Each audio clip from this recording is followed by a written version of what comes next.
আমাদের দেশে বিচ্ছেদের সংখ্যাটা যেন দিন দিন বেড়েই চলেছে। বিয়ে হতে না হতেই বিচ্ছেদের কথা শোনা যাচ্ছে অহরহর।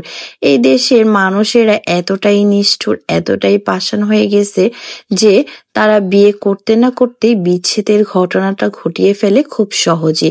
বিয়েটা যতটা সহজ না হয়, বিচ্ছেদের বিষয়টা যেন তাদের কাছে তার চেয়েও বেশি সহজ হয়।